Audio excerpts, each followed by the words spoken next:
thái không có mình một tài ổ ít hai bữa tại đi Hà Nội bữa mình nhàn phớ đó mình qua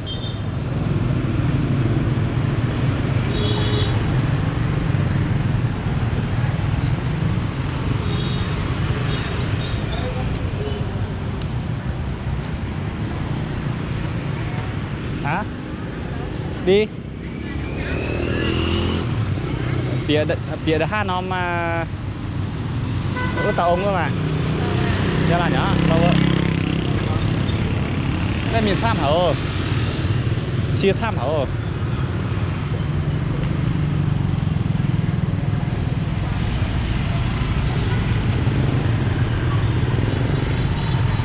đi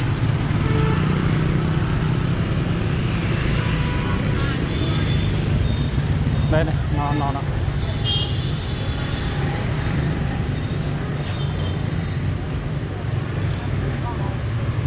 phở bò à cô ơi nhưng mình còn phở bò không đó có chứ con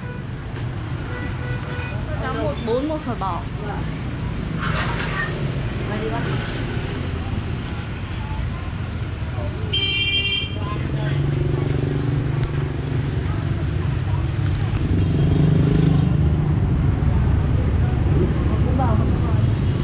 một bốn một phở ạ bò hết cái gì xuân đào chiếu thì tiền tập bữa một toàn mạng ổ này chia rất xịt sam bữa chia cao bữa chủ phải phim mà tê miền mùa chắc chắn tại tháng đi nó bắt hai chia đó nó bỏ chia cao cả gì mất chia là xịt sam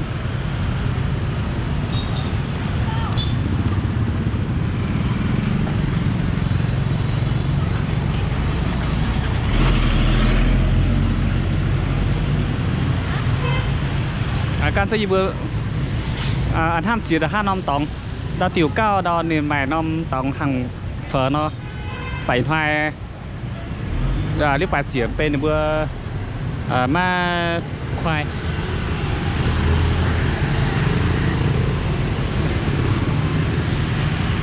ยี่เบอร์จบเปลี่ยนเนาะ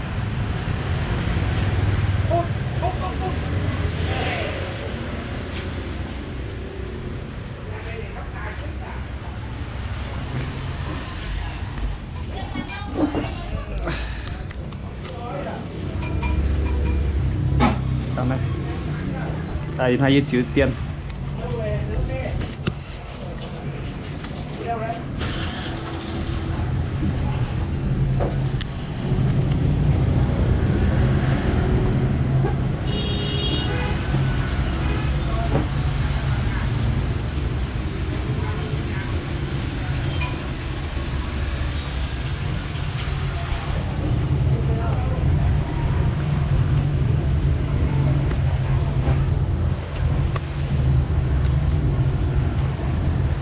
bữa tại đi Hà Nội là sẽ bữa hát tàu oai nhàn phơi nó bữa lõm của tàu nhàn giờ như ở tuần hang tàu Obama với tàu thùng diêm hoa nảy hoa mấy cua là chung tài của tàu nhàn chung con khu nhé mày chăm miền một vài tài nhé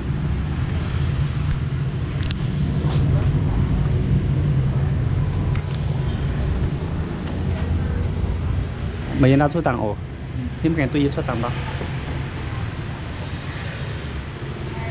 này là bữa số như tổng khu hở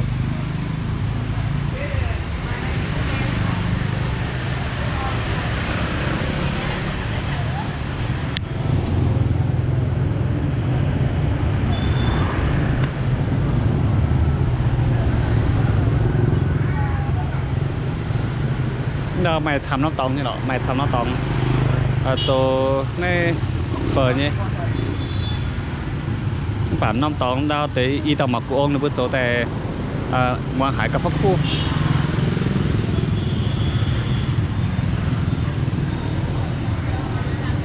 hospital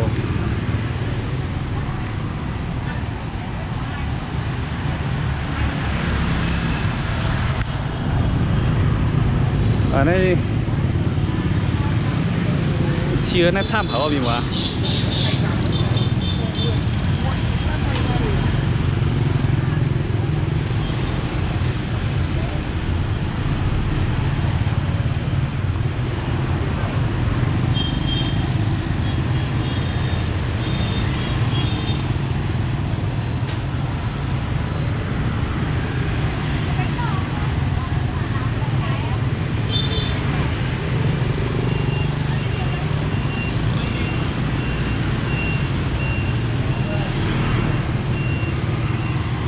cái khả đó mà nó bánh nó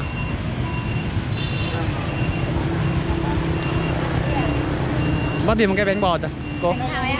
Dạ. Bánh gì? Bánh này nó ngọt hay là mặn ạ? Ngọt có mặn có 5.000 một cái. À cho cháu 2 cái ngọt đấy. 2 cái ngọt. Vâng. 2 cái.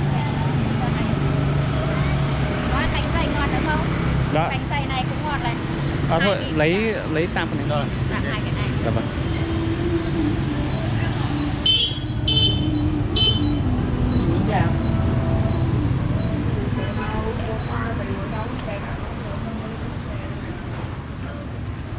Quay cái máy quay à Dạ vâng. giỏi nha. Đi mua được 2 cái bánh chưa ăn thôi rồi.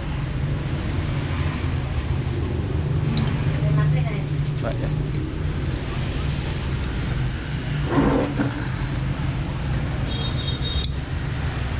Cái gì nằm lên hoặc Xoay khác.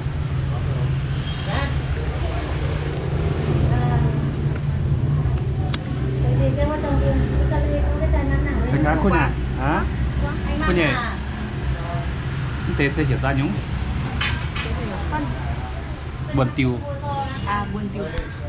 Mẹ tế sẽ buồn tiêu ở yên tế sẽ phân. Nghe họ tế.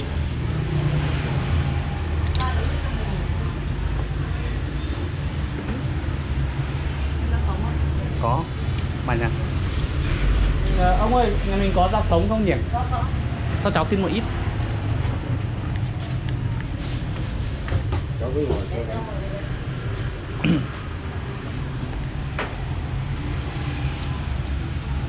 Khúc cỏ.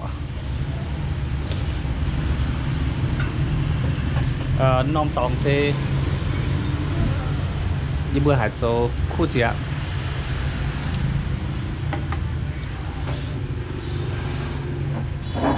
Này bữa nhắm bắt chúng mình sẽ đâu là nhiệm ăn chiêu biểu xuất suy cho chính là phản chiêu hơi chiêu bữa chọn xích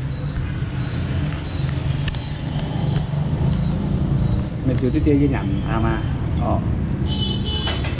như sẽ khác với nhắm đó bữa chúng bài phản chiêu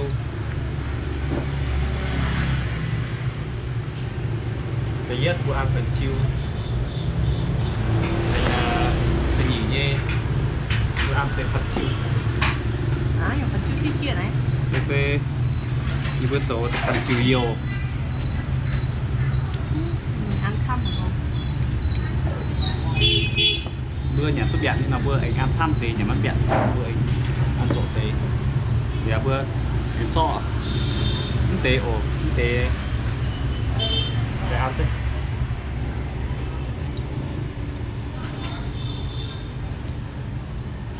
bữa ăn tôi suy nó bữa anh ăn xong thì nhắm mất tôi suy nó sẽ bữa anh ăn chỗ thì rồi cái này sao ăn để tập chiêu yếu này chiêu bữa anh ăn để cái này ăn đây sẽ cái này đăn rồi cùng sâu sẽ qua nhịp phân sẽ hiện khai y xin ok thảo có hải thao còn gì nè nhưng mà cái nhà cậu bữa tầm đi Hà Nội sẽ bữa ra thuộc nhạc phân nhạc phở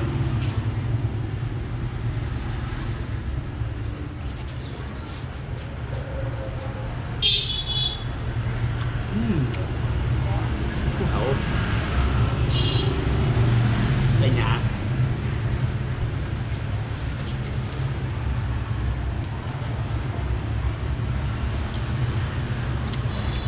nó chỉ khu này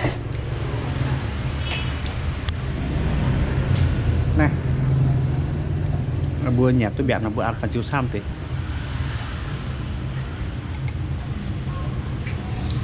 nó thì hậu đâu như bữa nhàn tạc phân hay bữa chủ nhàn com như ọ có thảo hát miếng bữa tại thắm đi Hà Nội là mà bữa tại bữa tòng nhảm tôi bướm của mình khăn năm tòng mình ruồi nên thô lọ bữa tại bữa tòng phai nên chung piêu đam nhỉ bữa nhảm ham bữa nên bữa số tại nhiều khu nhiều cái piêu đam nhiều anh sẽมีมือถ้าต่อปะยาวนี่เนาะเสียน้องคลิก